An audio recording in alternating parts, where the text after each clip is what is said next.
Hello and welcome to another episode of Resilience Rocks Sales. Today, I'm joined by somebody who I first come across via LinkedIn, and particularly for her feature on the Wednesday Women page. And Wednesday Women is a page that I am a huge fan of, having been featured on there in the past. And I've had Leslie Greenwood, one of the founders, has been a previous guest on the podcast. But what particularly stood out for me on this feature was a little bit of the personal backstory, but also talking about adversity and then being able to use that for growth. And I'm like, oh my gosh, a woman after my own heart. And so I reached out to Miranda and we've connected. And also, I think in the comments there, one of the founders said that you and I need to have a conversation around resilience. And I thought, look, perfect way to do it is to jump on the podcast and have that conversation so that we can share it with everybody else. So, Miranda Dziekonski, welcome to the show. Thank you. Thank you for having me. And I'm so thankful too for Wednesday Women. They share such great stories and help people who, maybe otherwise wouldn't have voices, and gives them a little bit of a platform and a boost. So I love it. And I'm excited to be here. I have lots to share about resilience. Amazing, amazing. So, where would be an awesome place to start is I would love if you can share just a bit about your backstory, both personally and professionally. I know you've got a really great story on both fronts, but yeah, I'd love for you to share a little bit about the Miranda story and what brought you to be where you are today. Yeah. So I've had a pretty, I think, interesting journey. And if, I were to rewind 30, 35 years ago and think that, and in my wildest dreams, plot a path I would have never plotted myself here. So as many probably know, or maybe don't know, I grew up in um, what some would consider extreme poverty in very rural Michigan, here in the United States. I know you're in Australia. And, we dealt with everything in our home from mental illness to food insecurity to like we didn't have running water in our home for 3 years. So when I was in third grade, our house burned down and we didn't have any insurance. So we moved into an old garage and converted that into a home. And that's where I spent from grade 3 up until I was about 14 living. At 16, I was emancipated. I've been on my own ever since.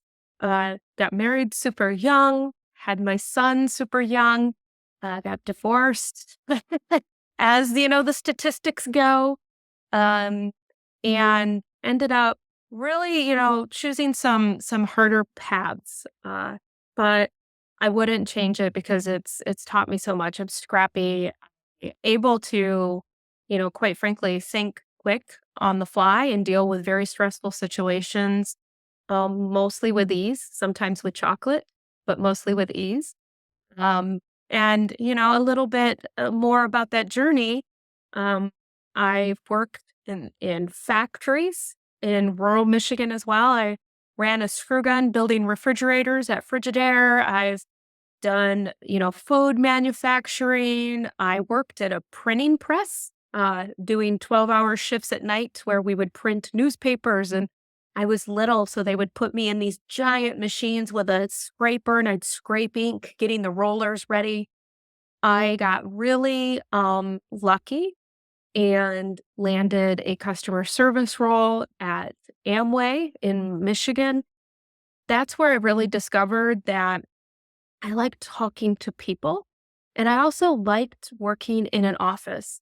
The money wasn't as good in customer service as it was in factories, but that was my first little taste of a professional existence, like, beyond blue collar, which don't get me wrong, like blue collar is my roots. That's where I started. That's, how I grew up, how I was raised. But that was my first taste. And yeah, the rest is kind of history, as they say. I kind of grew up through initially customer service and then account management. And yo puedo hablar en español. So I managed to get more roles. The doors were open for me because I am bilingual. So yeah, I don't know if that paints a little bit of a picture of my path. Oh, I love it. And I particularly love just hearing more about your upbringing and stuff like that, because it's been interesting because I find that the people that end up being the most resilient, the most resourceful, cope well with stress and change and pressure are generally people that have dealt with a lot of adversity, particularly in their younger years. And I see it as a gift, and I can see that it's something that you see as a gift as well. And but it does take that element of having to make a choice as to whether that you sort of get dragged down by that, or you decide to actually use that as a springboard to get beyond that. And did you have any particular time through that period that, you mentioned being emancipated at 16. Was there a particular time where you actually went, okay, that's where there was that sort of fork in the road where you chose which way to go? I think the fork in the road came from me when I was 4 months pregnant, going through a divorce, starting all over again because I walked away from everything. I didn't have any money. I had something like $1,300, and I, um, knew I was gonna have a baby that I was gonna have to support.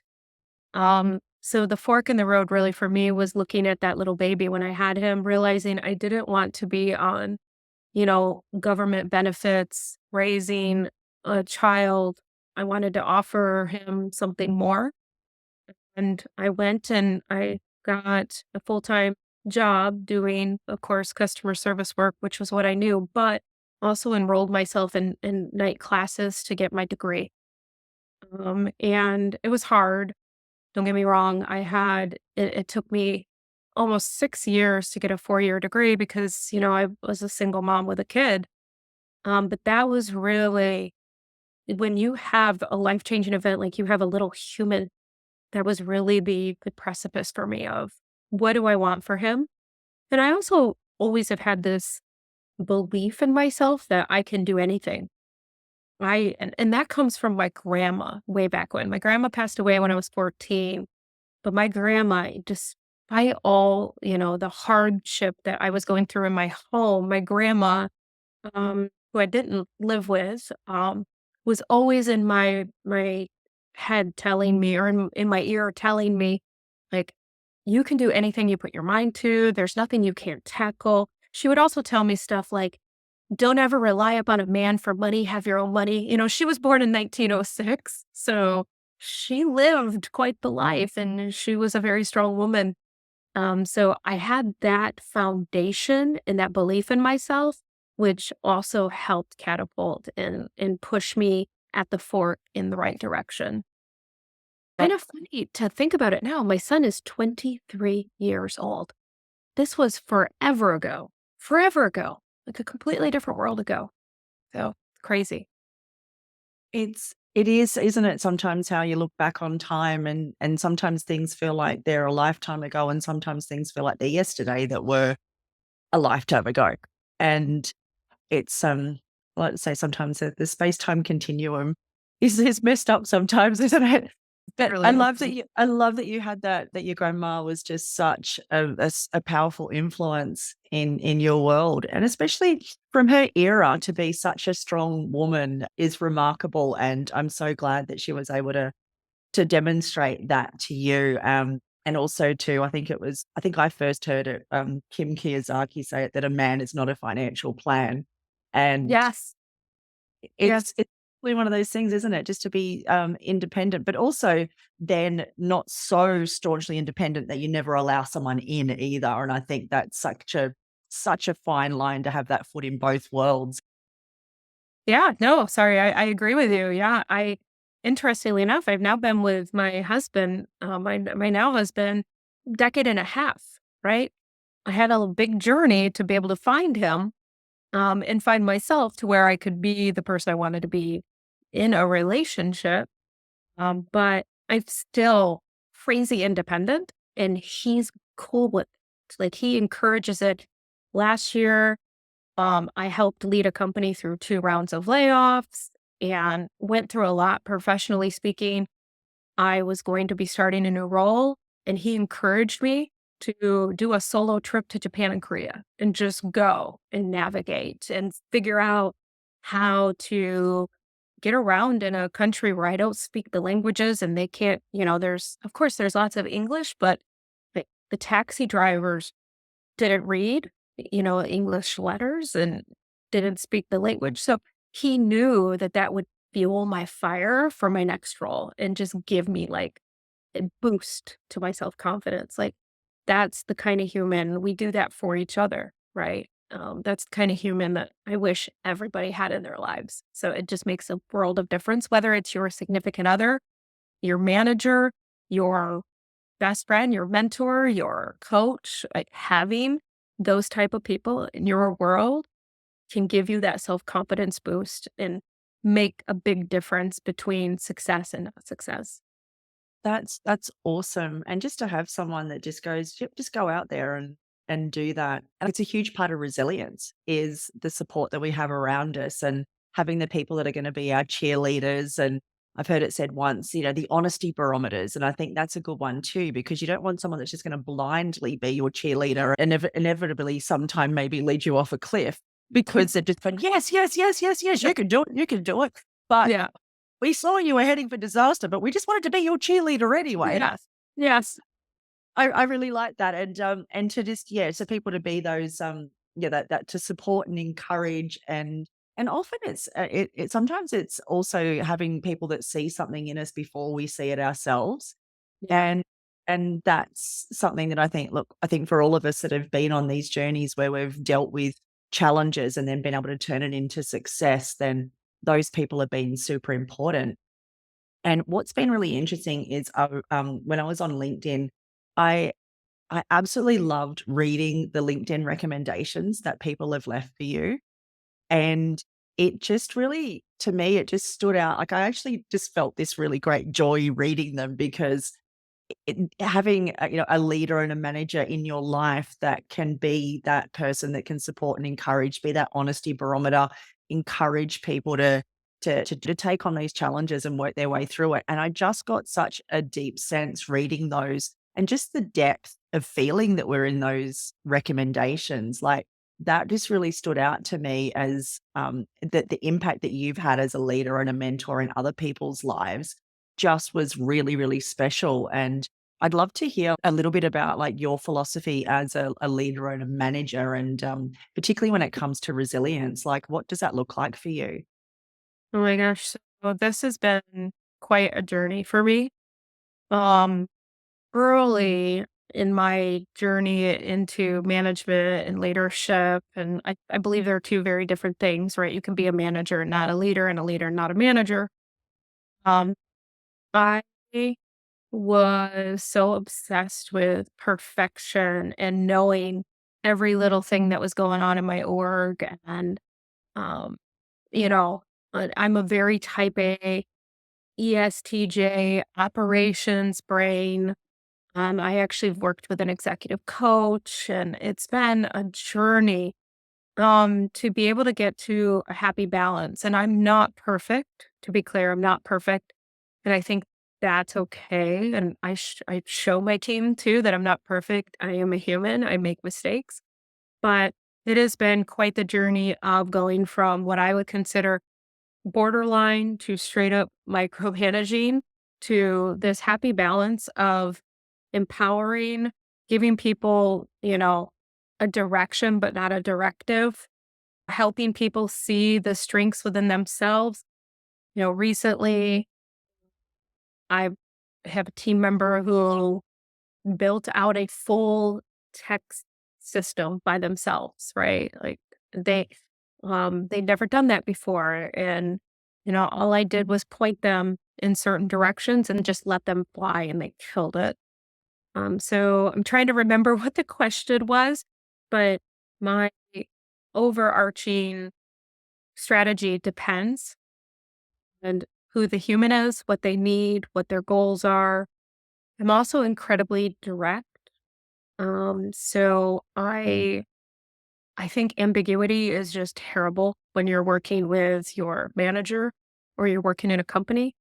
I want people to always know where they stand. I don't want them to come into work every day wondering, like, especially in this climate, like, am I good? Am I good? Am I doing okay? So I am incredibly deliberate about making sure I provide real time, in the moment feedback, both positive and constructive. But the long-winded answer, as it usually is with me, is I my style depends on who I am working with. Everybody needs something differently. I've had previous team members who just needed to have a listening ear. They were having struggles in their personal life.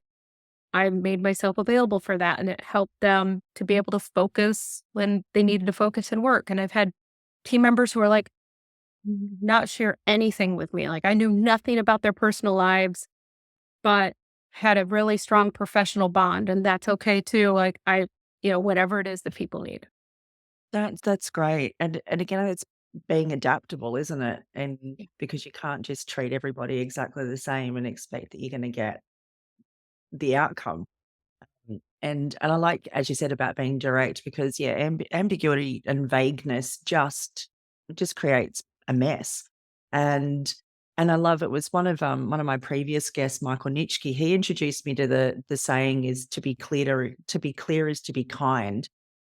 And I just sort of thought that just yeah, because sometimes people, I guess, are a bit afraid about being direct, but I think that's the thing is if it's clarity is so important, and that's really cool just to hear how that, has come about, and I did notice in some of those, recommendations that people appreciated that directness as well, and also the approach about, being able to ask whether when people come to you, whether they just want that ear or whether they Yeah. want some solutions as well. Right. Right. I am a default to action kind of person. That's that type A, like, operations brain. So when somebody brings me something in my brain, I have to tell myself to stop solving and just listen, because that is my default. You tell me you're having a problem, I'm thinking of 10 ways we could fix it right now. And what will the process be that'll back it up? And, ooh, we should probably document that. And then, oh, we should train everybody on that. Like, I'm literally like off to the races. Boop, boop, boop, boop, boop, boop, boop. But that isn't what people usually need. Like, people usually know the 10 ways that they could solve it. They don't need to hear that from me. They don't need to hear that from others. They usually know that. And if they want to brainstorm out those 10 ways, I'm available. Let's do it.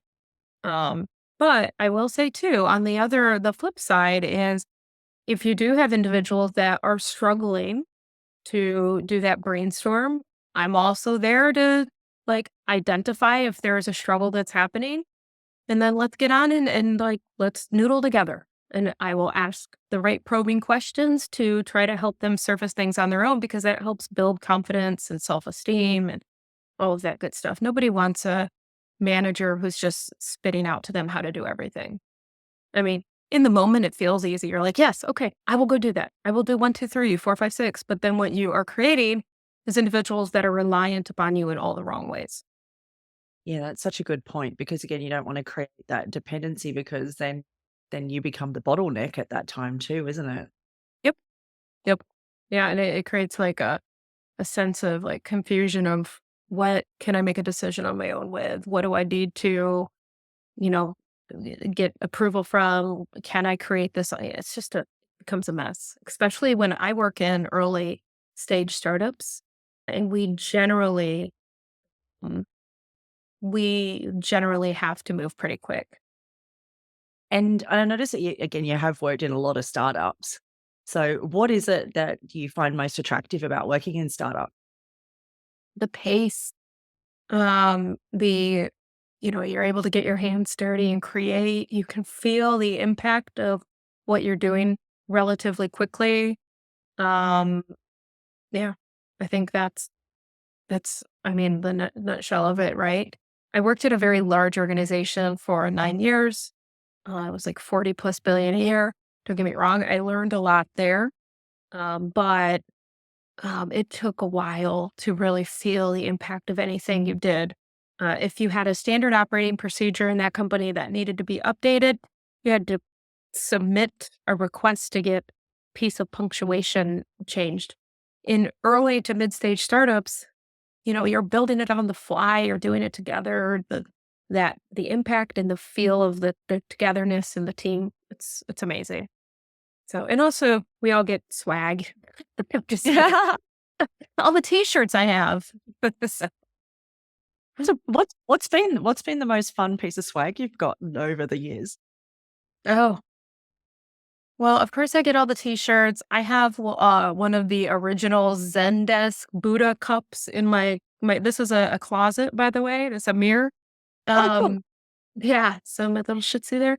Uh, I mean, all kinds of t-shirts, hoodies, jackets. I got tennis shoes, slippers. I got flippers before, which were kind of nice because we were always walking around the office in our socks. So they got us slippers for Christmas, beach blanket.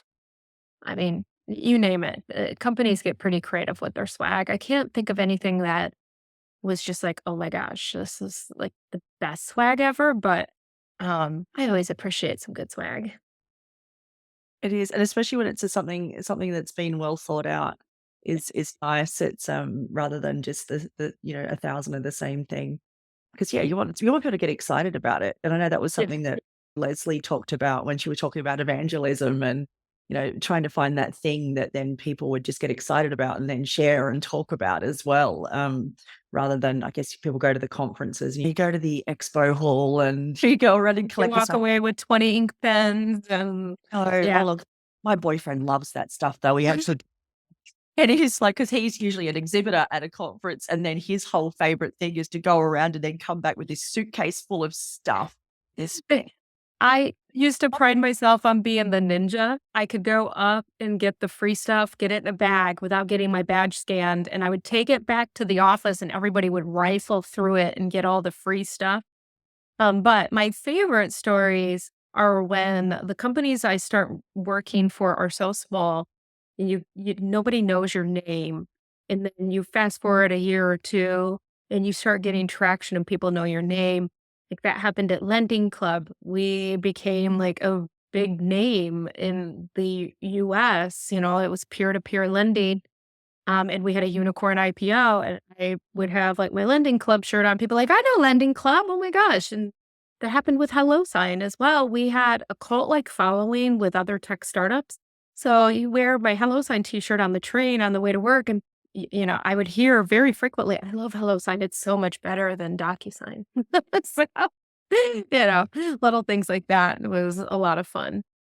That's awesome, and then it's like those little bits of, tribalism and then friendly competition and stuff like that, but yeah, that's really cool, and I guess they're the kind of things that do come with that startup environment as well, isn't it? That, and it creates those, those talking points, which is super cool. But also too, I guess that's the thing is with startups is things aren't always gonna go to plan. There is a lot of test, measure, iterate, and there's going to be things that break and things that fail, and then there's going to be things that go amazing. And so, what impact do you feel that resilience has in being able to really thrive in those environments? I mean, if you don't have resilience, you don't belong in early stage startups because I wrote an article about this and it's published on my LinkedIn.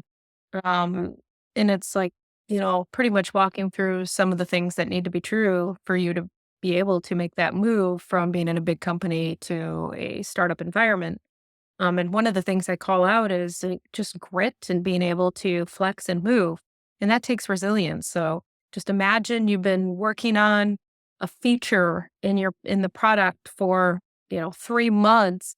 And then you find out that, what, the company's actually going to shift, right? We're going to pivot and that feature is now garbage. Like all that work is down the drain.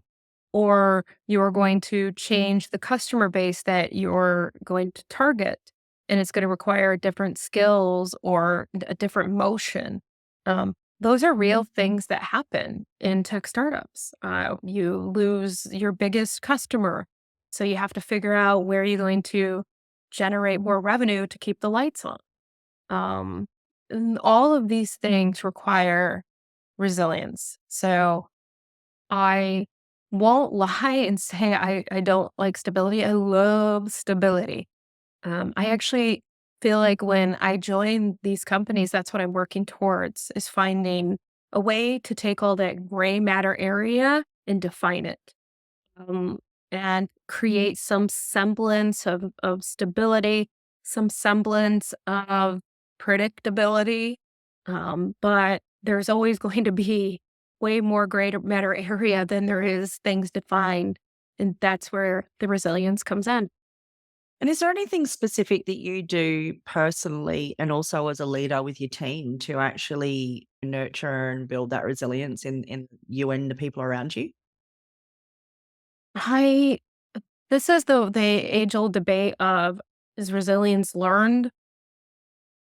And I don't know the answer to that, to be honest. Um, I think some people deal with adversity better than others, and no fault of their own. Like there are certain environments that some individuals will thrive in and others won't. That's just a fact of life. So I don't think that there is a certain training or anything that I do to help people be resilient, or be more resilient. Now, a few things I do is I try to interview for it if I'm hiring, especially in the earlier stage startups, making sure that folks are like, look, I'm very direct with them. Are you sure this is the environment for you? We change a lot and things can feel chaotic sometimes. And if that excites you, great. We're building something really cool and you get to be a part of it. But it's gonna be stressful sometimes because you're gonna come to work one day and things are just not gonna be the same, right? Um, so interviewing for it is definitely key. Another thing it's really big, especially in the early stage, is the change management component. People, I say this all the time, people don't like change to happen to them. They want to be a part of change. And if you can find individuals that are okay operating in both worlds, change is sometimes just going to happen to you. Um, and also you will be a part of it or can be a part of it.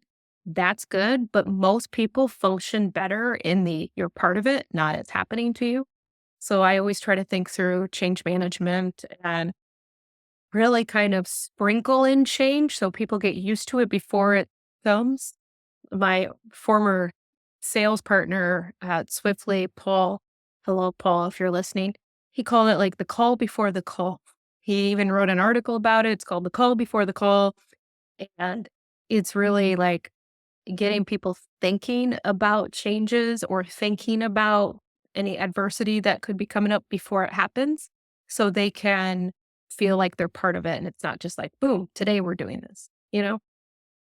Yeah, that totally makes sense, and I think that's the thing is then people feel more prepared for it rather than it just being suddenly thrust on them, and then I think sometimes with in those cases where it seems to have come out of nowhere, I think that it sometimes that it's definitely harder to deal with for most people, but sometimes then it can almost feel a bit personal as well, rather than it being something that you're all on that journey together with. Yeah, yeah, exactly. Yep. Well, I'll definitely get those links to some of these posts and these articles afterwards as well, because I think they'll be really good to link to. It's always good just to hear different people's perspectives and narratives and their experiences and specifically sometimes some case studies and stuff like that, just so that we can learn from these and go, okay, well, what can we take forward into our other areas as well? And definitely like we were talking about change, and I think it's the only real constant, isn't it? Yeah. Is change and it only gets faster and faster as we go on. But the other element there is the uncertainty. And you mentioned before about in the last couple of years having to deal with rounds of layoffs and things like that. How do you sort of find as a leader being able to, I guess, lead through that and also be able to still get the best out of the teams as that sort of comes around?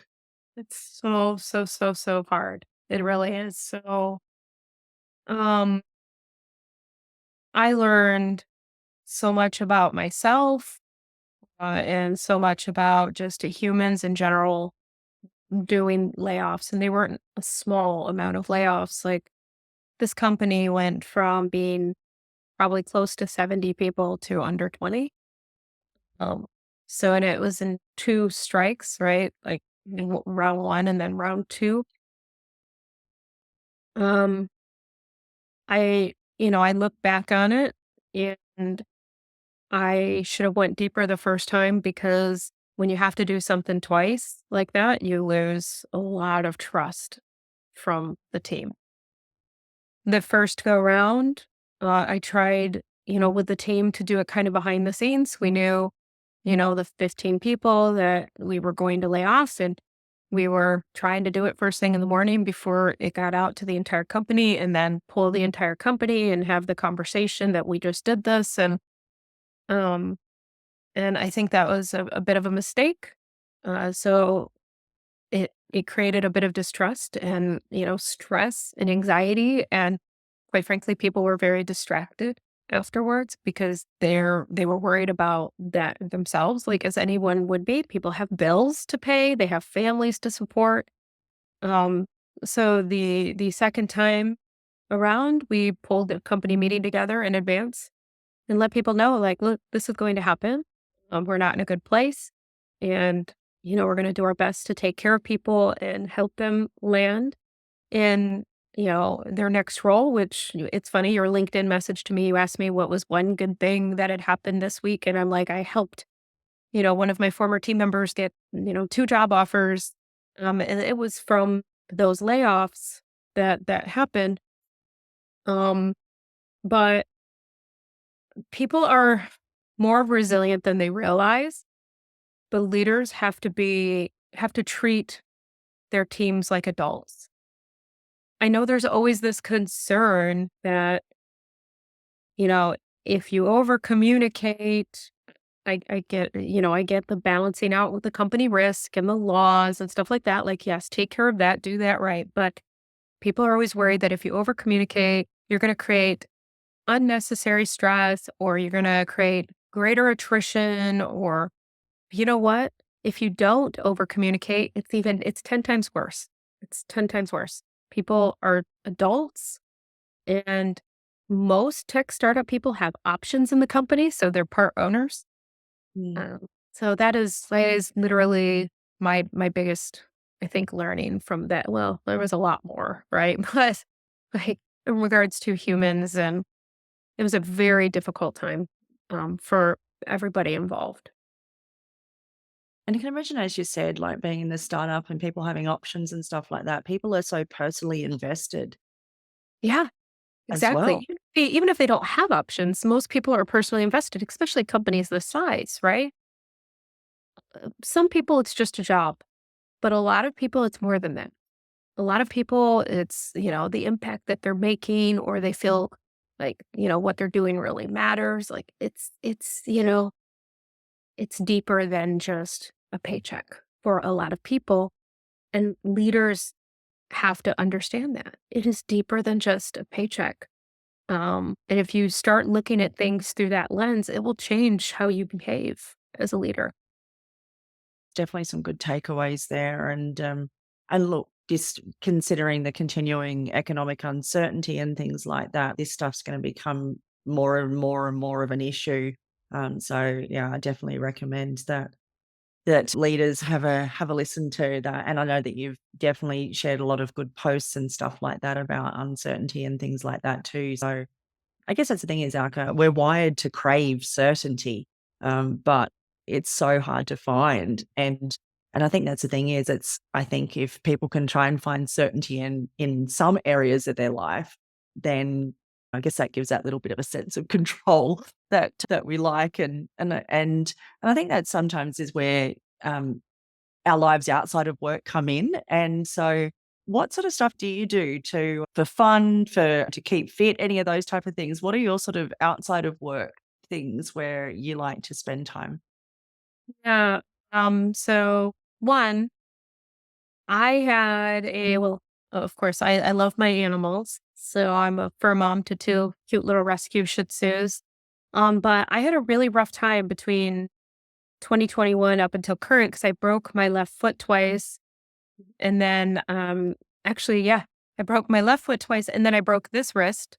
And I had a spine surgery last December. So Oh there my was god. no keeping fit. I had put on like 30 pounds. But um, I am back at it. So as of January this year, I've been cleared.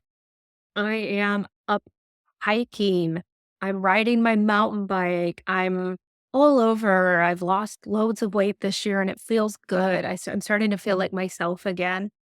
But really for me, I love being outdoors. I love photography. These are pictures I took behind Oh, me. right. And also like a painting that I painted. I can't really like that one right there. That's So amazing. yeah, I really I love being outdoors, taking videos, doing photography, traveling, food. I love food. I love good food.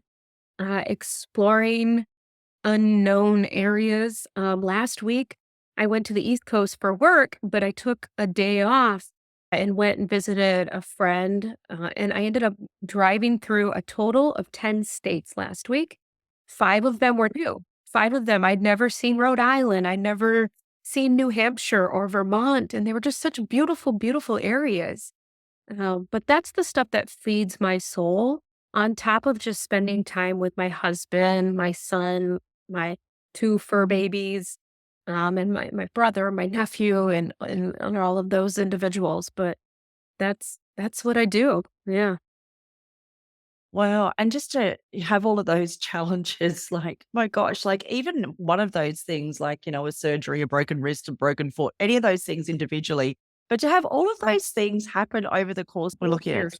like, a It's like few 3 4 years. Yeah. less, isn't it? Like, I mean, I that made it 40 years without breaking a bone, okay? And I even skated in roller derby. I did all these risk-taking activities that I should have broken something before then. So it was like, I think it was just catching up with me. yeah. Well, yeah, the universe reminding us we're not so bouncy as we were when we Yeah. No, hold on. no doubt. That's fun, and just to be able to do that, and it's so interesting because I love that you've sort of said that, you're so, systems focused and operational and all that sort of stuff. But then outside of work, then having these creative things like painting and photography and all this sort of stuff, like they're so different. And it's so nice to sort of see that, to have all these different areas and how they all feed in as well. And I think that's something is so important, isn't it? It's just that life outside of work, and particularly in that startup zone where I think it from people that I've spoken to that are in that place, it can just become completely all consuming as well. Yeah. Yeah, it can. It really can. And I've seen people burn out. I've even, been on brink of burnout multiple times and probably even past burnout because you can literally put in as many hours as you're willing to give in these organizations. Um, There's usually no start and stop. That's one of the things that the larger companies I found is I had a pretty clear start and stop. It was like, okay, 5 o'clock, peace, I'm out. Um, it's not like that in startup world. As much as you wanna give, startup world will take. So I do have to find ways to have creative outlets. I have an Instagram for my Shih Tzus where I was pretty diligent about it for a while. I would upload a videos multiple times a week and got all excited because like one of my videos got over 1 million views, right? And then it's like crazy. And then I have an Instagram where I document my outdoors and my travel stuff. So while they are social or they're creative outlets, I also love the thought of like what human behavior makes one video get 1 million views where something that you think is so beautiful and amazing gets 100, right? Like I tend to find a way to take something that's creative and make it boring. It's like, How does that relate then to your work? And because obviously where you are now, and what you're known for is a lot of stuff in the the customer success space. So is there something that you can then take from that into that part of your world? yeah, I mean, if you think about just human behavior in general and what motivates somebody to adopt a certain tool or change the way they've been doing things for 15, 20 years and leverage technology to, either help them be more efficient or make their lives easier. Also, just humans in general. I love the intersection of customer success of, the analytics plus the, getting to know people, the human behavior type component as well, but also like the strategy. If you put it on a Venn diagram, there's just this big overlap and I think that's where it all comes together for me. I love a good Venn diagram.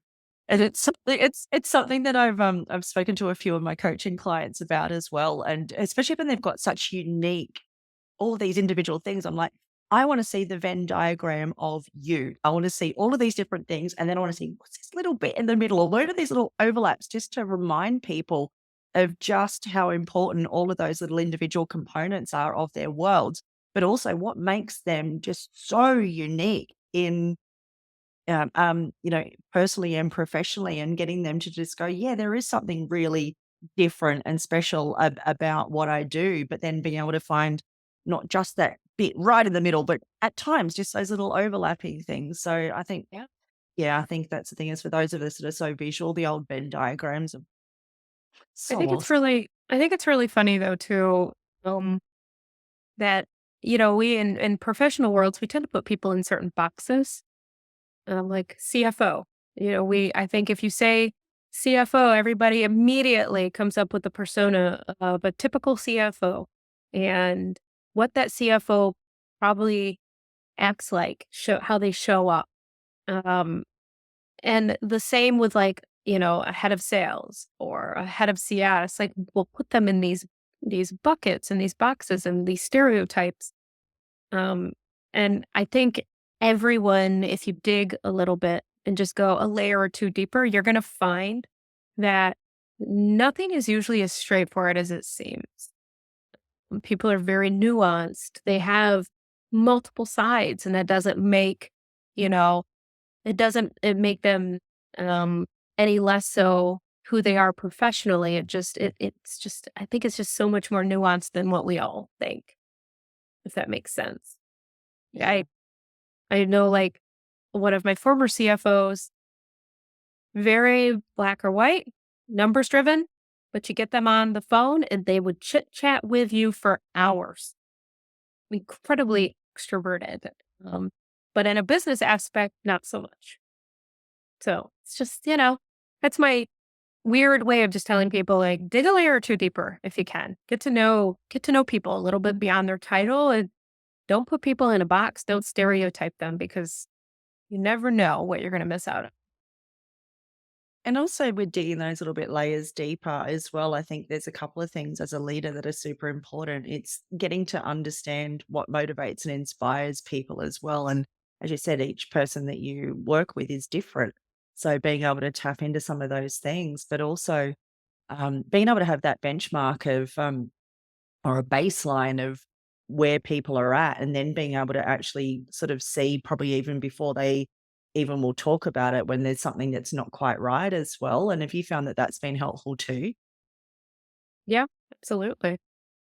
And also, just before we go, I'd love to just explore. You mentioned obviously there's customer success as the area that you're in, but I did read one of your posts where you were talking about the relationship between customer success and sales. And I'd love to hear from your perspective. What would you like people to know about what makes a great customer relation? Like what makes a great relationship between those two areas? I mean, really, what makes a good relationship between those two areas when they're not competing with each other, but partnering? I had great relationships with my former leaders of sales from various companies and still have friendships to this day. I think where people tend to go wrong is there's a lot of finger pointing that goes on and within organizations of sales signs me bad deals, and sales doesn't understand what CS goes through to be able to prop up the renewal, and then sales points fingers at CS. Like that right there just doesn't work and will never work.